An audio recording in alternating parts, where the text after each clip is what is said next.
ఈ మధ్య కాలంలో మన తెలుగు బాక్స్ ఆఫీస్ వద్ద రిలీజ్ కు వచ్చిన లేటెస్ట్ చిత్రాల్లో వెంకటేష్ గారి మూవీ అయిన సంక్రాంతికి వస్తున్నాం ఈ సంక్రాంతి విన్నర్ గా నిలిచింది.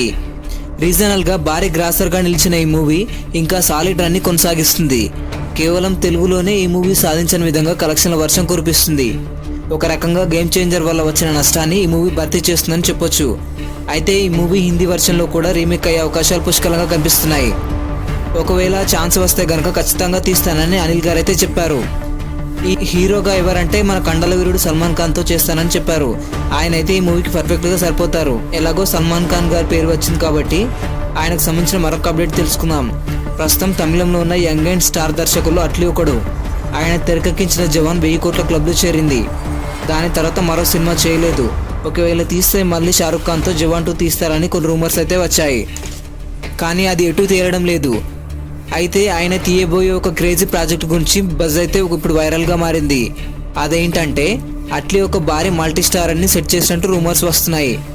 బాలీవుడ్ నుంచి కండల వీరుడు సల్మాన్ ఖాన్ అలాగే బాలీవుడ్ సూపర్ స్టార్ రజనీకాంత్ గారితో ఒక సాలిడ్ ప్రాజెక్ట్ ని ప్లాన్ చేస్తున్నట్టు కొన్ని రూమర్స్ అయితే వస్తున్నాయి.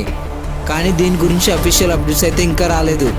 ప్రస్తుతం సల్మాన్ ఖాన్ తమిళ డైరెక్టర్ మురుగదాస్ తో సికిందర్ అనే సినిమా చేస్తున్నాడు. గ్లోబల్ స్టార్ రామ్ చరణ్ నటించిన గేమ్ చేంజర్ పైనే అందరి ఆశలు ఉండేవి. త్రిబుల్ తర్వాత చాలా రోజుల గ్యాప్ తో వచ్చిన ఈ మూవీ కావడంతో అంచనాలు ఒక రేంజ్ లో ఉండేవి. కానీ తీరా రిలీజ్ అయిన తర్వాత చూస్తే ఫ్లాప్ టాక్ తో భారీ నష్టాలు తెచ్చిపెట్టింది. ఇక రామ్ చరణ్ ఫ్యాన్స్ ఆశలన్నీ బుచ్చిబాబు తీస్తున్న RC-16 పైనే ఉన్నాయి. ఈ మూవీ షూటింగ్ కూడా శరవేగంగా కంప్లీట్ అవుతుంది. లేటెస్ట్ న్యూస్ ప్రకారం ఈ మూవీకి సంబంధించి ముఖ్యమైన 3వ షెడ్యూల్ ను కూడా స్టార్ట్ చేశారు. ఈ షెడ్యూల్లో మెయిన్ లీడ్ అయిన రామ్ చరణ్, జాన్వీ కపూర్ నటించగా వీరితో పాటు కన్నడ స్టార్ నటుడు శివరాజ్ కుమార్ కూడా త్వరలోనే పాల్గొనబోతున్నాడు. మొత్తానికి ఈ మూవీ షూటింగ్ ఫుల్ స్వింగ్ లో జరుగుతుంది. ఈ మూవీకి AR రెహమాన్ గారు సంగీతం అందిస్తున్నారు. పద్మభూషణ్ బాలకృష్ణ గారు నటించిన లేటెస్ట్ డాకు మహారాజ్ సంక్రాంతికి కానుకగా రిలీజ్ అయ్యి అటు బాక్స్ ఆఫీస్ వద్ద సూపర్ హిట్ గా నిలిచింది. ఈ సినిమాలో బాలయ్య నటనకి ప్రేక్షకులంతా మరోసారి ఫిదా అయ్యారు. ముఖ్యంగా ఇందులో తమన్ గారి బీజియం అదిరిపోయింది. అయితే థియేటర్లో ఈ మూవీ చూడని వాళ్ళంతా OTTకి ఎప్పుడు వస్తుందా అని ఎదురు చూస్తున్నారు. తాజాగా ఈ మూవీ OTTకి సంబంధించిన డేట్ దాదాపుగా ఓకే అయిందని చెప్పొచ్చు. ఈ మూవీ OTT రైట్స్ని నెట్ఫ్లిక్స్ సొంతం చేసుకుంది. అయితే ఈ చిత్రాన్ని ఫిబ్రవరి 9 నుంచి OTT స్ట్రీమింగ్లోకి రానుంది. దీనికి సంబంధించిన అఫీషియల్ అనౌన్స్మెంట్ త్వరలోనే రానుంది.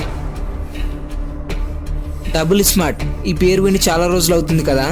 ఎనర్జెటిక్ హీరో రామ్ ఇంకా పూరి జగన్నాథ్ కాంబినేషన్ లో వచ్చిన ఇస్మార్ట్ శంకర్ కి ఈ మూవీ సీక్వెల్ గా వచ్చింది. రిలీజ్ కు ముందు ఈ మూవీపై చాలా హైప్ ఉండేది. కట్ చేస్తే రిలీజ్ తర్వాత double smart movie box office దగ్గర ఫ్లాప్ గా మారింది. దీంతో ఈ సినిమా గురించి అందరూ మర్చిపోయారు. కానీ ఇప్పుడు మరోసారి ఈ మూవీ ట్రెండింగ్ లోకి వచ్చింది. ఈ సినిమాని యూట్యూబ్ లో హిందీ వర్షన్ లో రిలీజ్ చేయగా దీనికి సాలిడ్ రెస్పాన్స్ వస్తుంది. ఈ సినిమా ఏకంగా 100 మిలియన్ వ్యూస్ 1 మిలియన్ లైక్స్ తో యూట్యూబ్ లో దుమ్ము లేపుతుంది. అంటే తెలుగులో ఫ్లాప్ గా నిలిచిన ఈ మూవీ హిందీలో సూపర్ హిట్ గా నిలిచింది. ప్రస్తుతం most wanted pan India movie ఏదైనా ఉంది అంటే అది వార్ 2. ఈ మూవీ నుంచి ఏ అప్డేట్ వచ్చినా క్షణాల్లో వైరల్ అవుతుంది. అలాగే ఈ మూవీకి సంబంధించిన మరో క్రేజీ అప్డేట్ ఇప్పుడు వైరల్ గా మారింది. అదేంటంటే ఎన్టీఆర్ హృతిక్ రోషన్ ఇంట్రడక్షన్ కి తెలుగులో మహేష్ బాబు గారు అయితే వాయిస్ ఓవర్ ఇవ్వబోతున్నారు. దీంతో ఈ సినిమాపై హైప్ మరింతగా పెరిగింది. రీసెంట్ గా వచ్చిన లయన్ కింగ్ ముఫాసా సినిమాకి కూడా మహేష్ బాబు గారే వాయిస్ ఓవర్ ఇచ్చారు. వార్ 2 దర్శకుడు అయాన్ ముఖర్జీ కేవలం ఎన్టీఆర్ హృతిక్ రోషన్ ఫ్యాన్స్ కోసమే స్పెషల్గా ఈ సినిమాని డిజైన్ చేశారట.